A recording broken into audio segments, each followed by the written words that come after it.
Okie dokie. So I am Jody Wolfe. I am currently the Director of Corporate Strategy at United Way of Calgary and area. So most people would listen to the name Director of Corporate Strategy and have no idea what that means.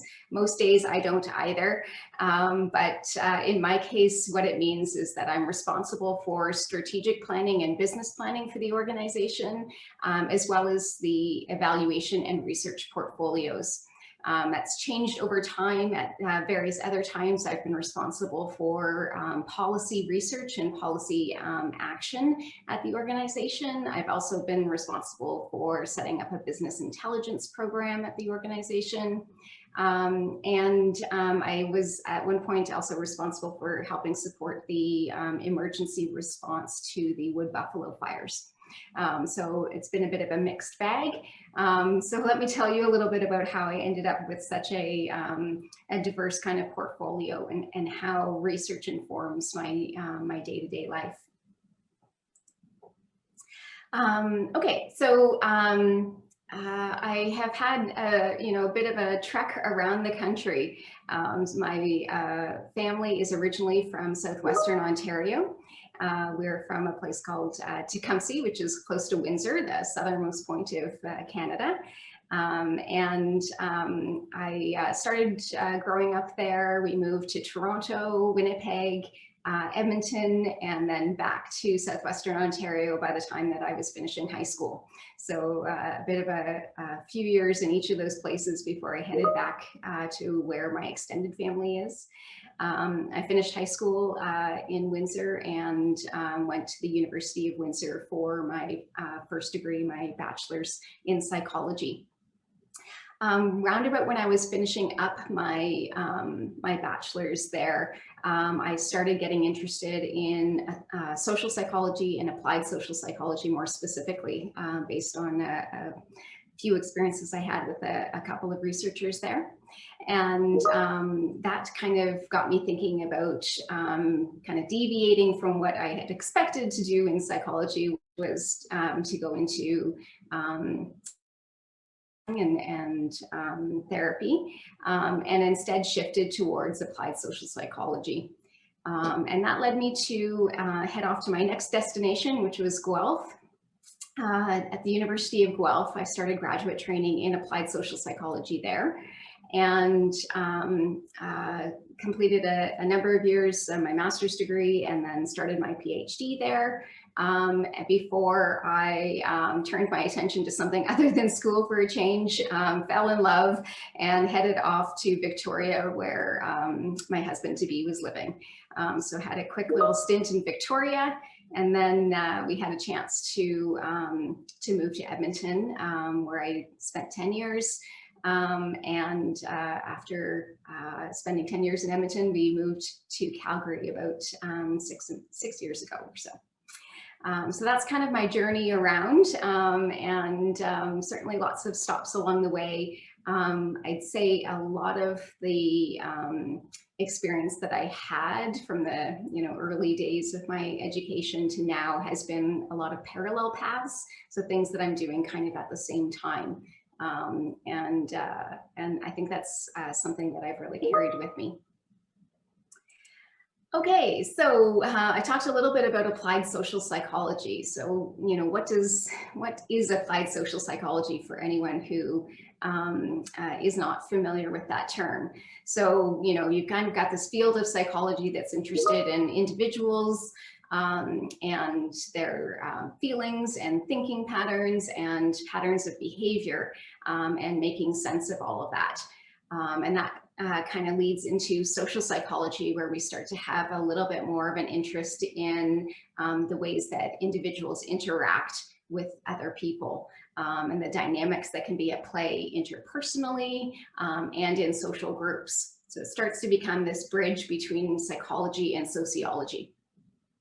Applied social psychology takes it one step further, and it says, okay, we've understood all of these basic principles about how people and social groups and social systems work together, how they influence one another.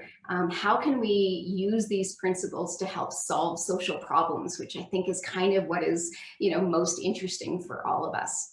And so applied psychology as a discipline came from that spirit of saying, let's start with the problems and the real world that's out there, and see what the discipline of psychology and social psychology can do to help us to understand what's going on there out in the world, and potentially make it better. And what really resonated for me out of this was a sense of action and purpose, really anchoring what I was learning and what I was, the methods that I was using to a cause that I cared about. Throughout my whole career, I've had a real particular interest in stress and coping. And my interest in that kind of stems from an idea that there can often be a mismatch between the kind of support that people offer and the support that you might want as a human individual. And people really have different kinds of preferences and needs when it comes to coping with the stresses in their lives. So I've done quite a bit of research over my career in terms of different kinds of stresses, different kinds of changes, and the stress that change can cause on people, and the ways that we might be able to make that better. And what I've learned along the way is that there's an incredible amount of resilience that people have, and anchoring or sort of leveraging that resilience, that resilient capacity, I think holds a lot of promise for solving social problems. All right, so the other kind of core pillar of the way that I have learned throughout my time in education, as well as my time in practice, has been this idea of knowledge mobilization, and that's kind of where that title, "The More You Know Mo," can come from, is because knowledge mobilization is really close to my heart. For me, utilization is everything. If you can't get the things that you're learning out into the community and actually driving some change, guiding decision making, it's really, doesn't interest me, and is a little bit sad. So I'm really of the mind that we have to focus on how we are going to mobilize knowledge right from the outset, rather than as something that we might do kind of at the end of the game. It really is the purpose, after all. Okay, so I'll tell you a little bit about United Way of Calgary. So United Ways, there are about 95 of them in Canada, and many, many more all around the world. All of them operate as sort of little independent kingdoms, so not a lot of connection between each of them, and they all focus on different kinds of things. They use different kinds of approaches. Some of them are very small, and maybe they only have 0.5 of an FTE running it. They might be entirely volunteer-led, and others that are quite large, like United Way of Calgary has about 95 staff people, and a budget that we put out into the community of about $35 million a year. At our peak, we were putting out more than $60 million a year. So a fairly large contributor to social support in the system. Calgary United Way is the third largest United Way in Canada, and it is one of the most successful fundraisers per capita in North America. So we focus on kind of four things. You might know us for that kind of supporting community agencies to run programs and services, and we certainly do that. But more and more, we are doing things like collaboration, so bringing agencies and other partners together to see how they can work together and do something that goes above and beyond what they would be able to do alone.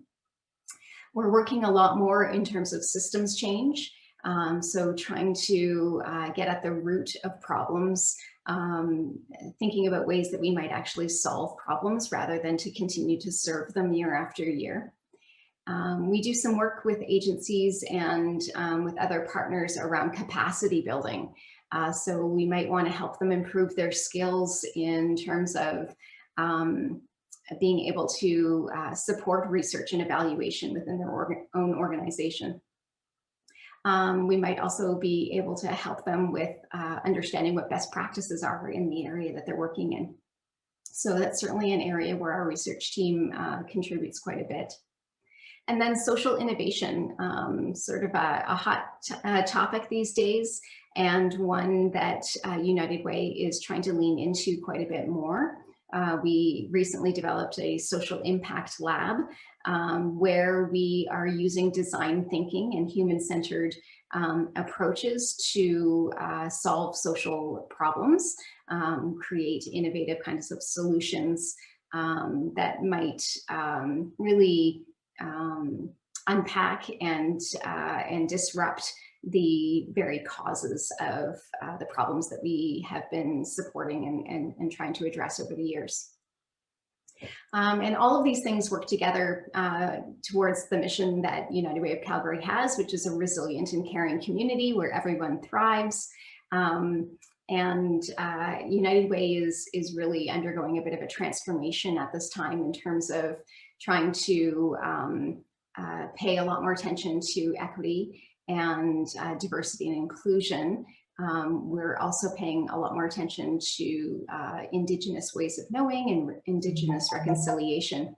And so that idea of making sure that nobody is left behind and that everybody has an opportunity to thrive is coming out stronger in terms of the reason that United Way is existing right now and the position it's trying to play in the community. Okay, so like I said, corporate strategy is a bit vague, but let me unpack that for you a little bit. So there's kind of 4 pieces to the work that I do. One, and all of these pieces have a research element underlying them. So the first one is business analysis. And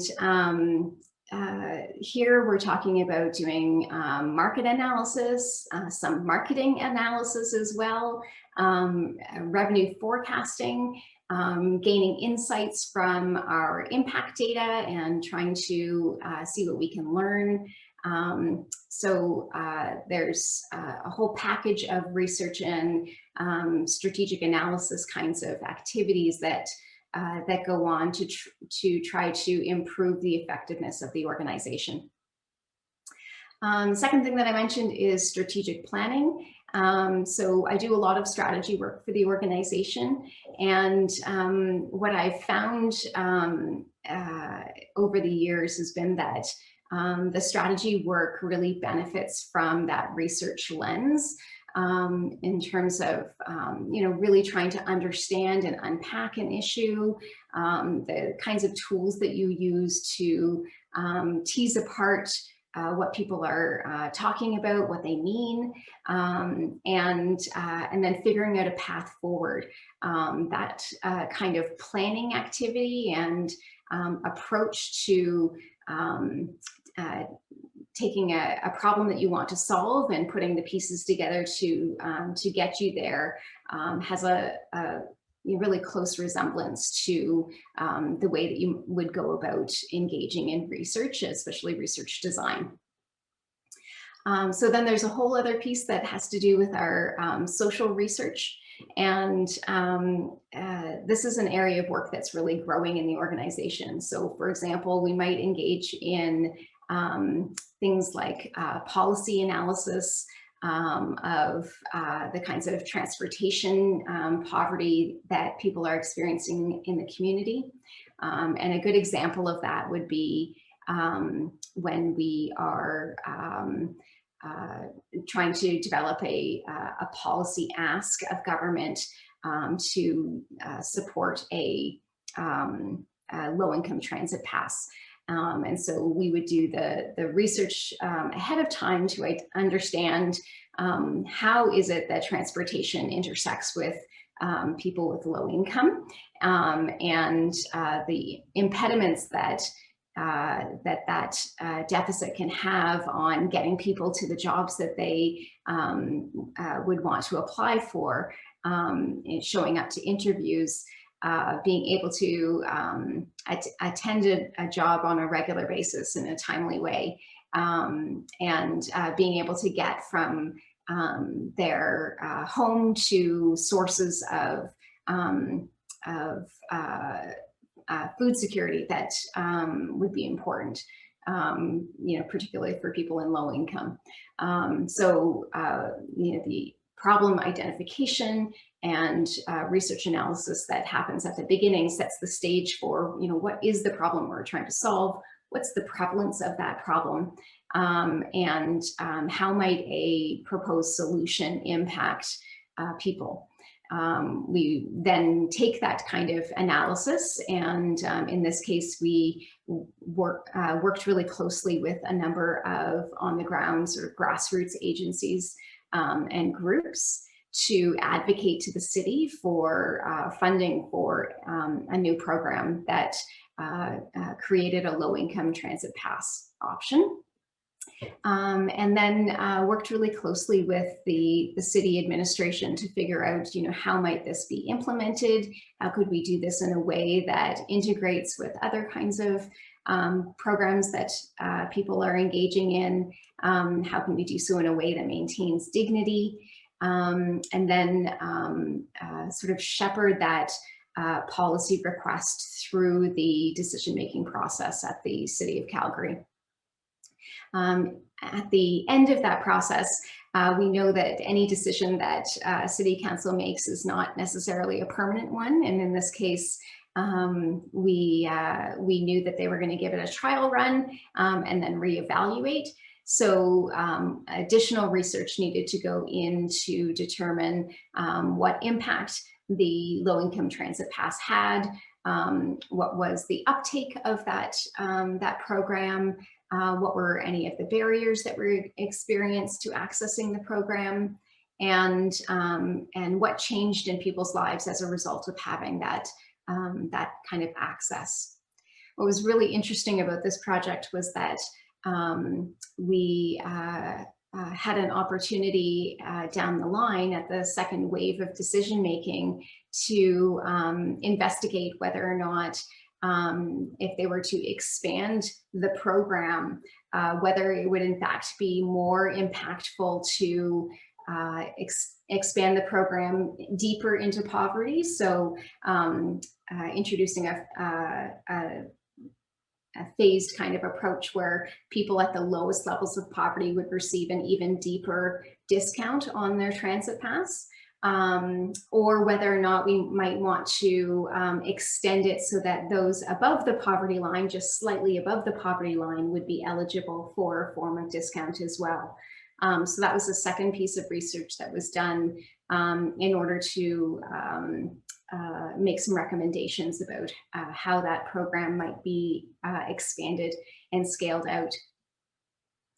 The other piece of work that we do in United Way is around impact evaluation, and I'll talk about this for a little bit. So impact evaluation at United Way serves a bunch of different functions.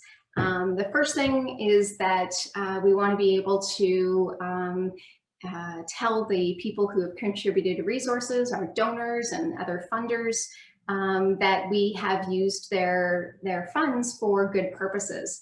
And so there's an accountability function to the evaluation work that we do that allows us to guide some of our decision making and just to demonstrate that we have been good stewards of investments. The second thing that evaluation is used for in United Way is what I would call engagement or marketing. And so we need to use the results to celebrate the successes and to tell the story of change in a way that's compelling so that other funders and other donors will be interested in participating and contributing to the activities. So that impact evaluation work becomes really important as part of our marketing team. And then the third function of our impact evaluation is around continuous improvement. And so we have had,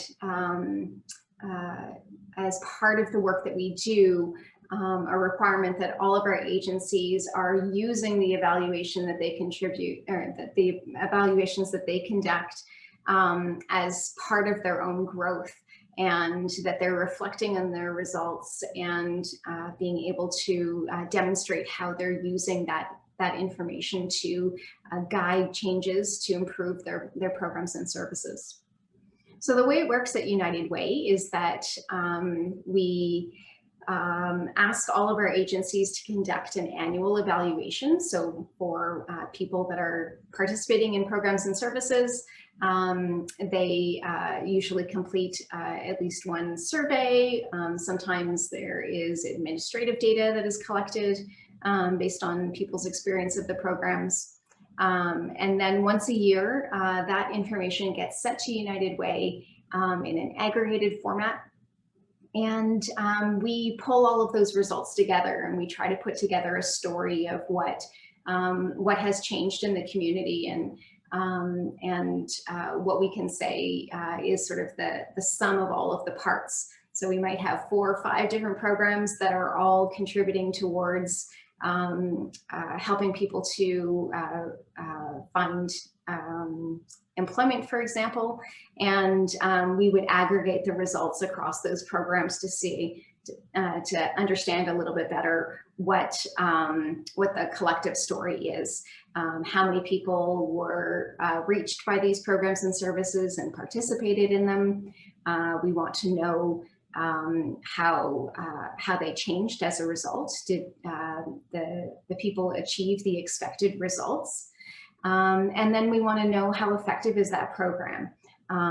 Is there evidence that the program was kind of performing up to par? And so all of that goes into our impact evaluation report that we produce annually for the community.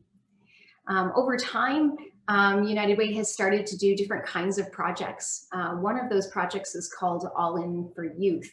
And this is a project that is aimed at trying to improve the high school completion rate. Calgary and Alberta generally, but Calgary in particular, has had a historically low level of high school completion, and that's mainly because with an oil-based economy, people have had opportunities to get well-paying jobs that don't require high school completion. And so that's drawn people out of the education system. But as we know, that economic reality is changing, and a high school diploma is really, really important for not only the availability of work, but also the quality of that work over time, and ties into many other health outcomes and social outcomes as well. So increasing that high school completion rate is really important. So we gathered together a number of schools within both of the school boards in Calgary, Calgary Catholic and Calgary Public. And we talked to them about some of the strategies that we might engage in with them that would really disrupt the way that the education system supports youth, particularly youth who are at risk of departing the education system. So what was really different about All In for Youth was that it was the kind of program that looked at systems change, changing the way that the education system supported students. It also included some programs, some new initiatives, innovative kinds of initiatives that hadn't been tried before, as well as bringing in agencies and coordinating their services a little bit more closely within schools. So this kind of multi-dimensional, what we call a signature initiative, was a new way of working for United Way. And it really demanded a different kind of evaluation approach. So this was an opportunity for us to use all kinds of new research and evaluation tools to understand what started happening within those schools and what was changing as a result of this work. And so one of the components of this work was that we piloted a callback program. So when students previously had left high school, it was really challenging for them to find out how would they get back into the system if they wanted to. It wasn't clear where you would go for that information. It's hard to navigate. And there wasn't really a sense that anyone cared whether or not they made it back in or not. And so we started trying to just simply call students to check in to see how they were doing and to offer some information about how they might get back into school if that was what they felt like they wanted to do. And the research that we did on the effectiveness of the strategy showed that it was incredibly effective. More than 60% of the people that we called back through this program returned to the education system. And that was in comparison to only 20% who didn't receive any calls back. So that kind of research really demonstrated that there was this novel approach that could be taken and that could really change the trajectory for lots of individuals. We then did some additional research and worked with those schools to get that callback program adopted into the system, so that it wasn't something that needed to continue to be paid for by charitable dollars, that it was something that was just a change that was adopted by the system itself. And now both Calgary Public and Calgary Catholic are using callback programs to reach back out to students who have dropped out. So over time, All In for Youth has evolved, and we've continued to evolve our research and evaluation around this project. Another really interesting research project that came out of All In for Youth was to look at what economic benefit might accrue to somebody who returned to school. And so based on an economic analysis that was completed, we've been able to show over the span of a person's lifetime how much more earnings they would get over time just by virtue of having a high school diploma, and how much the system was able to save as a result of fewer people without a diploma interacting with systems like the justice system and the healthcare system. So you can see that the kinds of research that we do in our work is quite varied. You know, broadly, social science is kind of the name of the game in our department. But you know, we often call on lots of different approaches, different methodologies, and you know, as needed, we work extensively with experts outside of the organization in partnerships with the university or with consultants. And so being able to have those kind of partnerships affords us an opportunity to do more than we would be able to do alone, but also to kind of continue to learn new skills and to grow our own capacity for research. So that's kind of a bit of a nutshell picture of what research looks like at United Way. But I wanted to tell you a little bit about other kinds of research that I've engaged in over the course of my career. When I talked earlier about the fact that my life has, you know, undergone some parallel processes, one of the things that I was thinking about when I said that is that I've been a consultant kind of on the side. It's my side hustle for quite an extended period of time. So pretty much as soon as I was in grad school, the program that I was in really encouraged you to be involved with consulting research projects along the way. And so, since I was an early master's student, I've been involved in all kinds of consulting projects that have really diversified the experience that I've had and the ways that I understand research to be happening outside of universities. So, that's looked like conducting research about a selection process for how people were hired into Allied Dimec, which is the parent company of Hiram Walker. And I've also done some research with employee engagement and work-life balance kinds of programs. So helping organizations to understand how satisfied their employees are, their experience of workplace culture, and their ability to maintain work-life balance.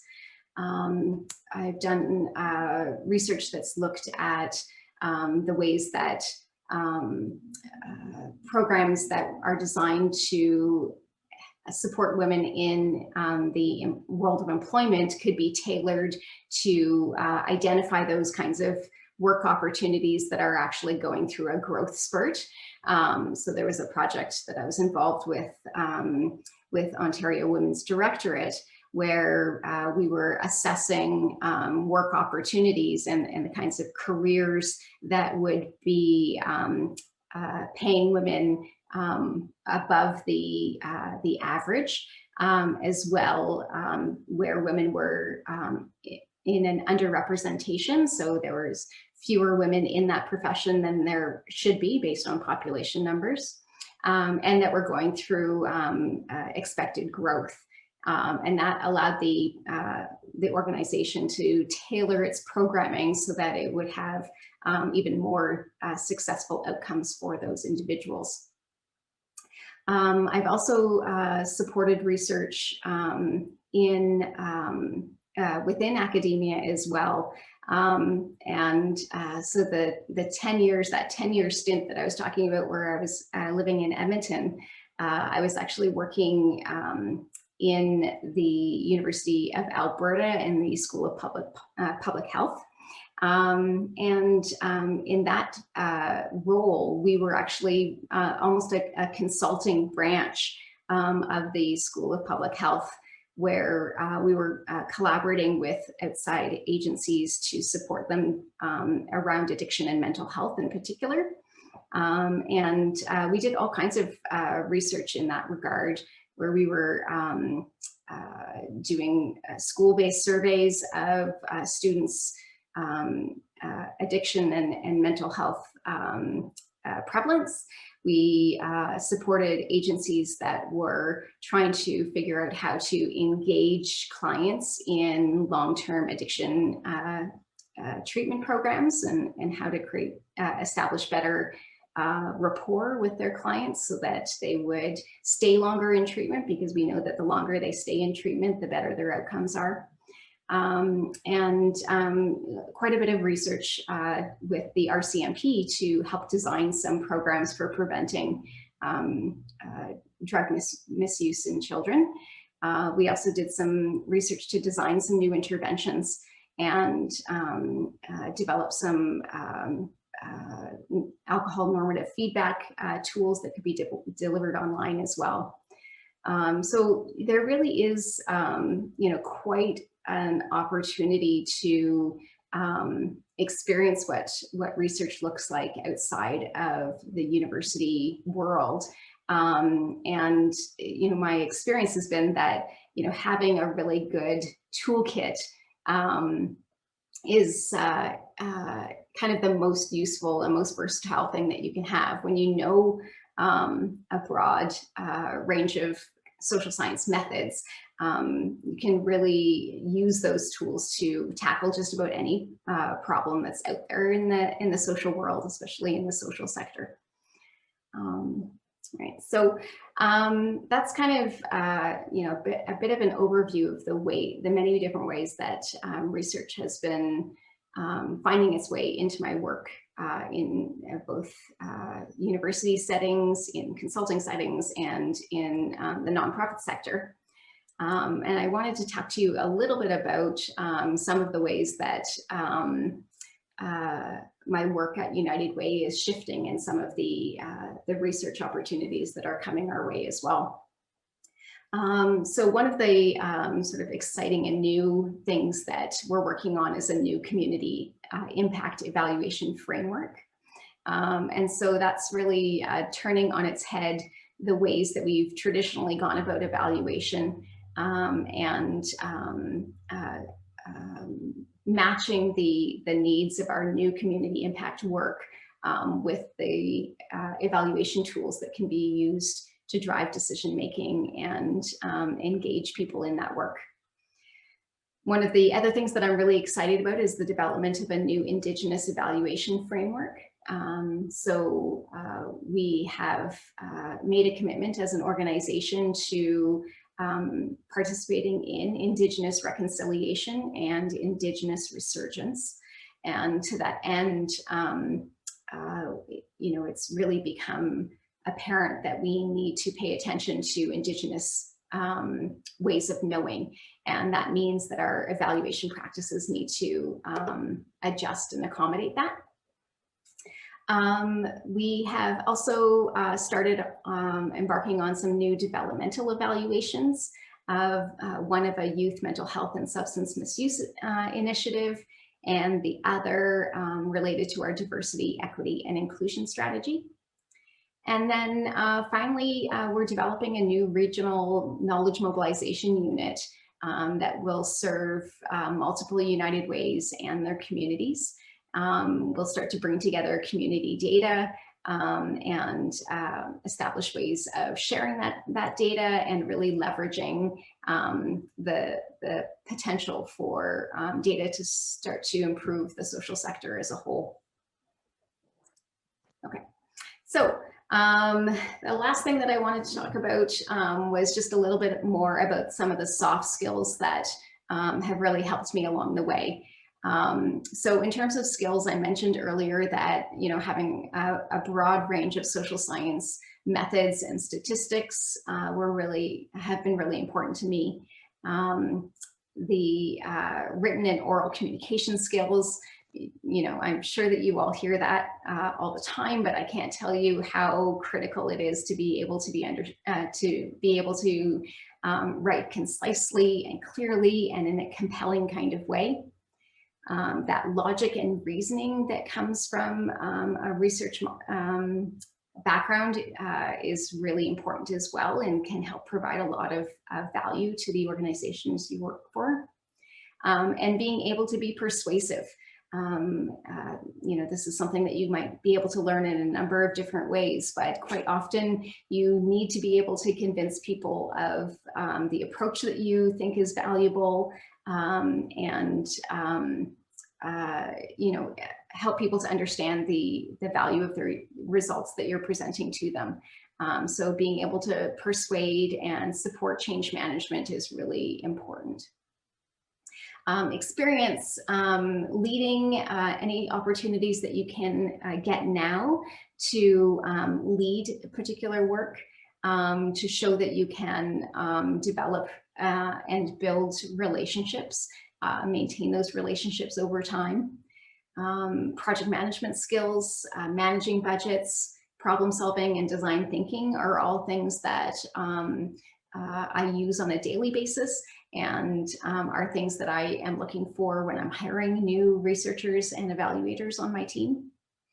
And probably, you know, more so than anything else, it's the mindsets of curiosity, being solutions oriented, being adaptive, and understanding that, you know, out here in the real world, you don't get to operate in best case scenario. So, you know, you're not just developing one research plan or one action plan. It's, you know, 3 or 4, being able to adapt to different contingencies and ways that things might go awry.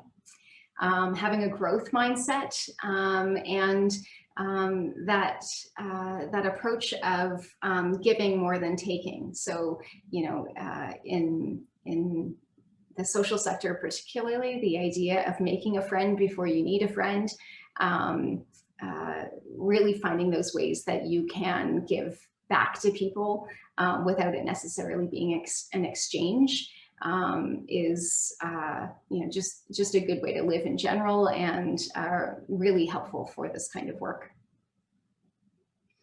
And then the last thing I wanted to talk a little bit about was to acknowledge the fact that I made a choice in my education and in my career to forego my doctorate degree. And I know that many people face this kind of question. It's about 50% of people who start a PhD who finish a PhD, but the last stat I heard. So I wanted to take a moment to just acknowledge that that was a path that I started on and opted to step out of at some point. I had completed all of the research for my dissertation and had conducted the analysis for my dissertation and was in the process of writing my dissertation when I made the choice to leave. At the time, I was employed full-time at the University of Alberta. And so working full-time, being away, several provinces over from where my advisor was, and not having a connection to colleagues that were, at the same stage of their education. All of those presented real challenges for me in terms of finding meaning in the work and finding time to complete the work for my dissertation. But more importantly, what I was learning at that time was that the work that I wanted to do didn't necessarily require a PhD. I felt like the work that I was doing at the time was work that was at the level that I wanted to be, and had that kind of connection to solving problems and kind of being on the ground that was really important to me, and that's where my energy was. That's where I got excited and found myself learning the most.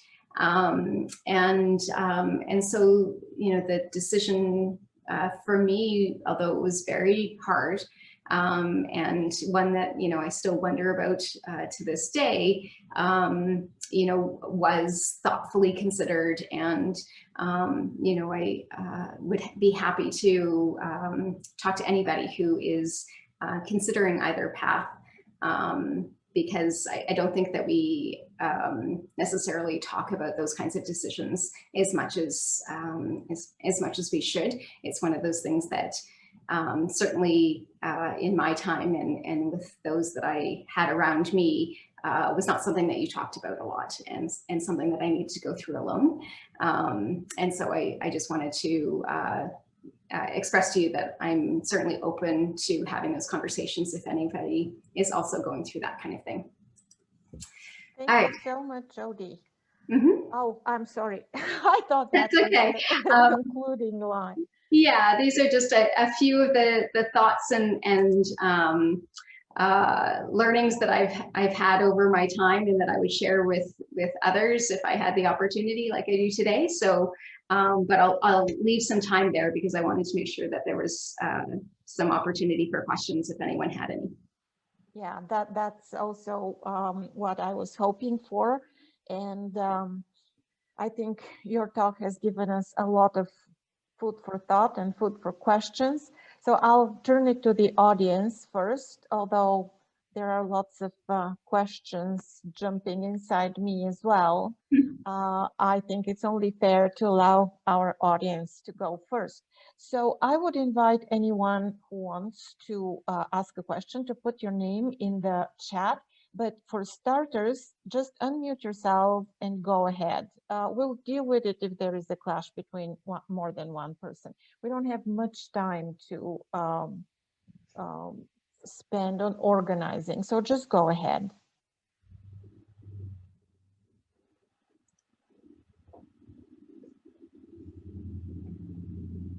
Anyone out there? there was a question texted to me, and this person had to leave. So I will just ask Jody on their behalf. And they said they wanted to know what opportunities exist for students in terms of work or volunteering opportunities for at United Way. Sure. The opportunities for students to be involved on a volunteer basis are always there.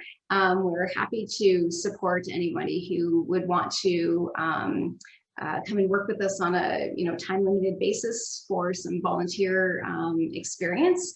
We're also open to students who would like to partner with United Way to complete research projects or theses or dissertation work as well. Those kinds of opportunities, you just need to reach out to me if you have some ideas. And yeah, I think generally for employed positions, we would post those on our website and post on Indeed and the usual kinds of channels as well. And they would generally be in the area of analyst or evaluator kinds of positions. All right, any other questions? Jody, do you work with any particular departments or programs at the University of Calgary to host internships or any kind of university administered engagement in research? At this time, the only partnership of that type that we have is the Faculty of Social Work, and their students often do placements with us, and they would share part of their time typically with the evaluation team, particularly if they have an interest in that. Right. Nicolette? Yes. Hi, first off, Jody, thank you very much for coming to speak with us today. My name is Nicolette, and second of all, I've actually heard that United Way is a fantastic place to work.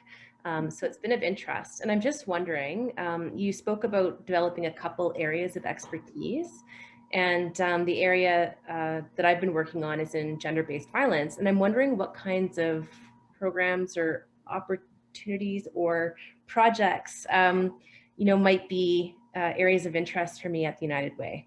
Ah, that's great. We have an outcome area that's dedicated to domestic violence.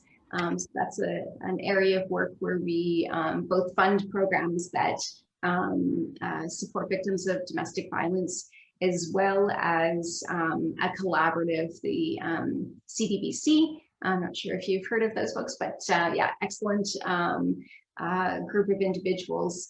So we provide some support to that collaborative as well. One of the interesting things that has developed over the last little while has been brokering a partnership with a data analytics firm that has allowed them to use their data to gain more insights, particularly around availability of spaces in shelters. It's those kinds of research activities and opportunities, I think, are growing in that area particularly, but also really throughout the sector. It's a really great opportunity for people to get some experience if you want to connect in with, if you're interested in analytics at all. Connecting in with Data for Good is a really, really great venue for building those partnerships and relationships with agencies who are doing the kind of work that you're interested in, and finding a way to, provide some additional support and expertise to them that they might not have otherwise. Thank you. Okay, any other questions? I see Sean, Kevin, Emily, Max, and David still with us, and hopefully you have something to ask about. Okay, Sorry, Max. I spent some time thinking of a question. Something that came to me when you were talking about, well, first off, Jody, thank you for your presentation. It was actually very informative. I learned a lot. Something that came to mind, like when you were talking about like experimental behavioral psychology, I think in one of your earlier slides, what are some like current programs or research that you've come across that United Way is working on that maybe you can shine some insight on? Because I'm curious to learn about that sort of field. So. So are you asking what kinds of like more traditional sort of experiments have we been engaged with, or? I'm not exactly sure what the actual field was called. I know it was in your third or fourth slide. I didn't write it down by accident, but it kind of like, I don't know if you can bring up the slides again, just so I can get a better idea. Let's see here. So, you're talking about my description of applied social psychology? Yes, that's the one. Yeah. Yeah. So yeah, applied social psychology, is a pretty wide range of approaches. So we might use things like participatory action research. It might use quasi-experimental designs. In some cases, it might use more just straight up experimental methods as well. Qualitative methods are really commonly used as well. And so all of those kinds of approaches that psychology has developed to assessing behaviors and attitudes and beliefs about the world can be applied to help understand social issues. So a current example of that, right now we're developing a new virtual reality initiative or program that allows people to experience a simulation of people who have to make choices about living in poverty. And so in this case, we've developed a scenario where there is a young child, a young boy, and the user would use virtual reality to navigate through this child's spaces and understand how living in poverty impacts him on a daily basis. And so underlying this are the theories around empathy.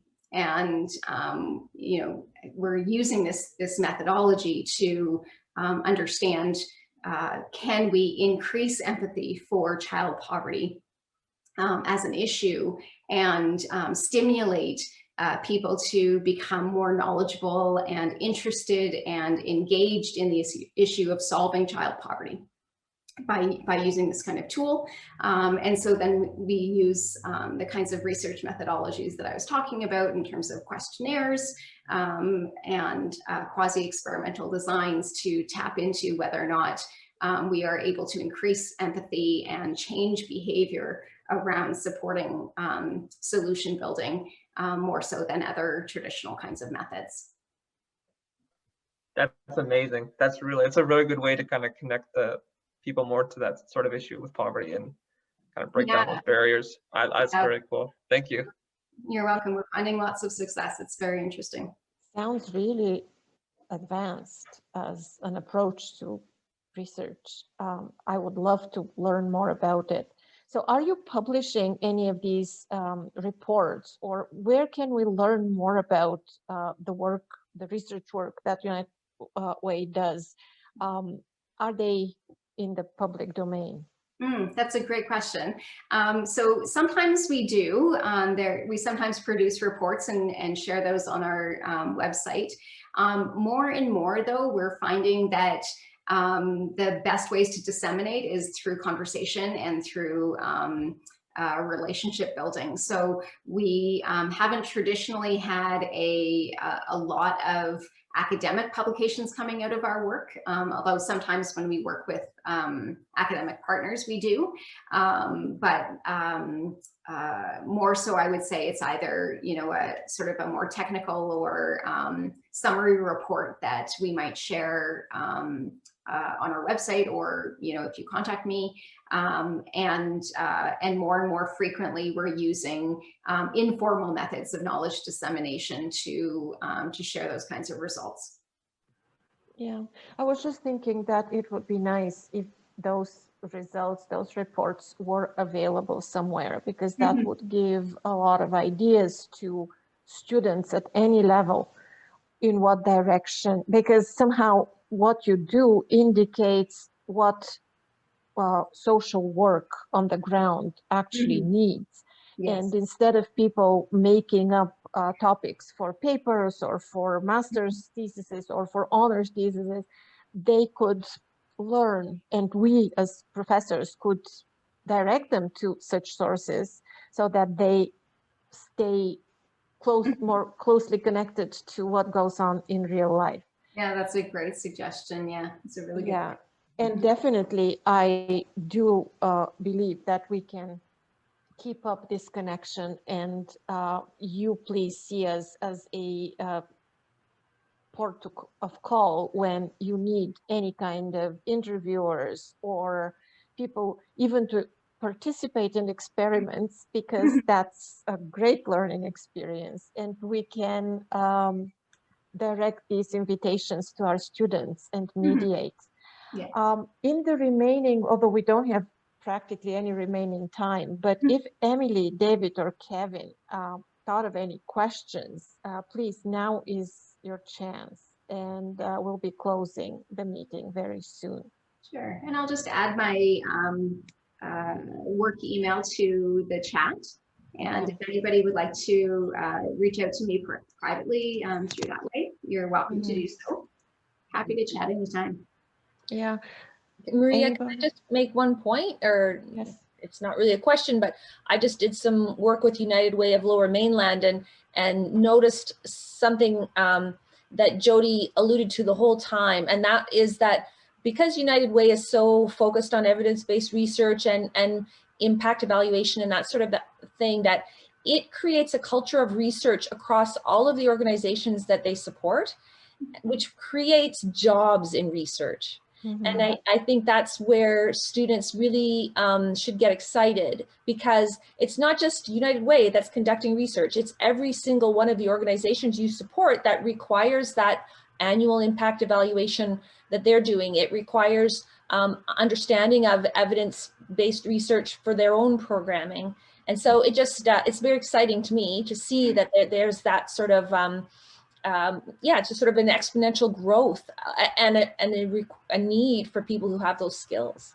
Yeah, there's definitely lots of solo practitioners, and also large organizations like FSG and others who have now specialized in evaluation and impact of social change. And I think that there's only more of that coming, really. Jody, what place does qualitative research take in all of the projects, in the different projects? That are they predominantly quantitative, because that's the traditional demand that we've seen from industries and from organizations, or is there any place and role for qualitative I'd methods? say a lot more place for qualitative than you might expect. I think there is always that demand for being able to kind of show a big number and being able to quantify results. But to be honest, the most compelling research that we have is the qualitative, the storytelling, and combining quantitative and qualitative. Being able to visualize results in that kind of way. I don't know if you've ever seen ArcGIS story maps. That a really, really great example of the way that you can combine quantitative information with the storytelling and the qualitative side of things that is really outstanding and very compelling for users. But in the Indigenous work, that's predominantly a qualitative methodology and lots of qualitative sensibility about the way that it's done. Much of the needs assessment work and sense-making work is really on a qualitative kind of basis. A lot of our design work around innovation relies on qualitative assessments of people's experiences. So there's lots of ways that qualitative work is becoming even more and more important in the sector. Yeah, I'm thinking about the fact that we probably need to invite you to give another talk, maybe next year, to specifically focus on the methods that you apply, because for students, this is a way to know what to look for during their education, what kind of courses, where to focus. And when they take these courses, to be assured that there is a place where they can directly apply what they learn, as opposed to, oh, no, this is this one required course, right? Mm-hmm. And from the sound of it, your organization is coming up with very interesting, innovative methodological designs that combine the different types of methods and what methods are appropriate for which type of research that you do. All this could be fascinating for our students to know, but also to participate in. So I hope we can keep this connection warm. And for the last time, I'm asking anybody, do you have a word? Nicolette, do you have anything to add or ask? Or Just as I mentioned in the chat box, yeah, thank you so much for organizing this. And Jody, I really felt that it was beneficial, and thanks for the generosity and also providing your work contact. So thank you.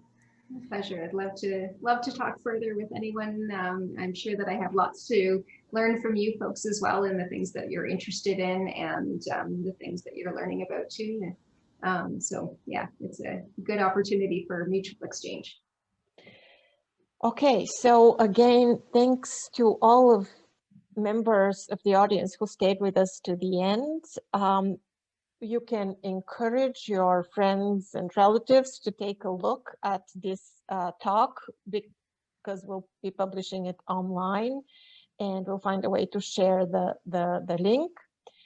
Jody, that was awesome. Thank you so much for your MO, and we will definitely do our best to stay in touch and learn from you more and be more involved in what you do out there, because it can be so mutually beneficial.